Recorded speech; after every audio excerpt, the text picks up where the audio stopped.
Oi, gente. Hoje eu quero falar um pouquinho sobre soberba. A soberba que precede a ruína. Deus disse, através da palavra dele, que a soberba precede a ruína. E por que ela precede a ruína? Eu creio que uma das razões é pela qual a soberba nos tira do propósito para o qual Deus nos criou. E quando a soberba entra no nosso coração, ela pode nos levar além ou aquém do propósito de Deus, nos tirando do centro da vontade dele. Um dos maiores exemplos de soberba que a Bíblia relata foi aquilo que aconteceu com Lúcifer. Qual era o propósito de Lúcifer como uma criação de Deus? Ele era um querubim e o próprio nome dele trazia em si o significado do seu propósito, porque Lúcifer significa aquele que conduz a luz. Então o propósito de Lúcifer era o quê? Conduzir a luz, e a verdadeira luz é Deus. E a soberba, ela faz com que a gente tire a expectativa que nós deveríamos ter em Deus, e a gente traz essa expectativa para a gente mesmo. E a gente deixa de ter expectativa em Deus. A Bíblia diz que Lúcifer, ele estava diante de Deus cumprindo o propósito dele até que se achou o quê? Soberba no seu coração. Ele estava ali conduzindo a luz, conduzindo louvores e adoração a Deus, mas num determinado momento ele percebeu que nele mesmo, se você for ver a descrição das vestes de Lúcifer, e que todos os sons estavam acoplados nas suas vestes, chega um determinado momento que ele tira a expectativa de Deus e ele coloca em si mesmo. E ele começa a sair do propósito de Deus, que era ser alguém que ia conduzir a luz, e ele almeja um outro propósito, que era ser o quê? Ser a própria luz. Então, quando a soberba entrou no coração dele, ele achava que para ele não bastava ministrar louvor a Deus, mas ele desejou receber o louvor que era de Deus. Ele se julgou, colocando a expectativa em si mesmo.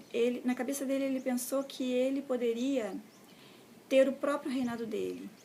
E ele sai do propósito e ele diz assim: construirei o meu trono acima do trono do Altíssimo. E ele, na cabeça dele, ele pensa: para que eu vou ministrar louvor a Deus se eu posso ter o louvor todo voltado para mim? E isso tira ele do propósito, porque ele deixa de ser um anjo de Deus e passa a ser um demônio.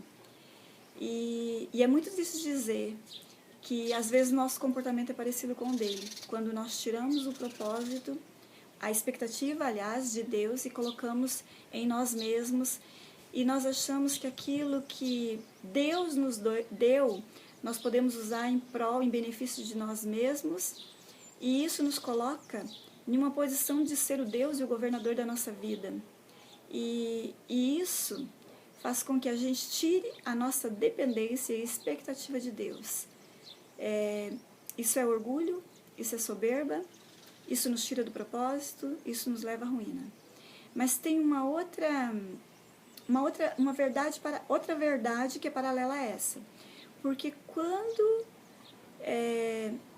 a soberba não nos joga lá para cima e nos faz nos assentar no trono para governar a nossa vida independente de Deus, a soberba também, quando nós colocamos a expectativa em nós mesmos, porque ali em Efésios capítulo 6 diz assim: sede fortalecidos no Senhor, não em nós mesmos, e na força do seu poder. Então a nossa força não está em nós mesmos, está em Deus. E nós somos fortalecidos não em algo que vem de nós, mas em algo que vem de Deus. Sede fortalecidos no Senhor e na força do seu poder.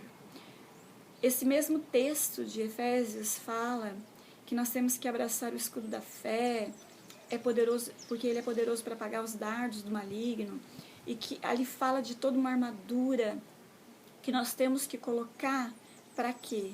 Para que no dia mau, porque o dia mau ele vem, o dia bom acontece e o dia mal também acontece. No dia bom, nós temos que entender que tudo aquilo de bom que nós estamos vivendo, qualquer nível de vitória, de conquista, não está o mérito em nós mesmos, mas em Deus. E no dia mal, nós temos que entender que não é por aquilo que vemos, por aquilo que nós ouvimos, independente da circunstância que nós estivermos vivendo no dia mal, nós precisamos da armadura de Deus para entender que nós vamos ter conquista, que nós vamos ter vitória, que a promessa de Deus vai se cumprir na nossa vida, independente da circunstância, porque a nossa expectativa não está em nós mesmos, mas está em Deus. E não deixar que essa arrogância nos jogue nem além do propósito e nem aquém. Quando a expectativa está além, nós nos colocamos, nós começamos a roubar o lugar, que é um lugar de Deus na nossa vida. E quando nós deixamos que a soberba, que nada mais é do que a expectativa em nós mesmos, faça com que a gente olhe para as nossas limitações, dificuldades, pela circunstância que se levante contra nós, seja ela qual for. Quando a gente tem a expectativa em nós mesmos, no dia mal, pode ser que a gente duvide da promessa de Deus. E eu sei que não é isso que Deus quer, não é isso que Ele tem para nós. Nós precisamos nos fortalecer na palavra de Deus e naquilo que Ele prometeu e naquilo que Ele é capaz de fazer. Amém?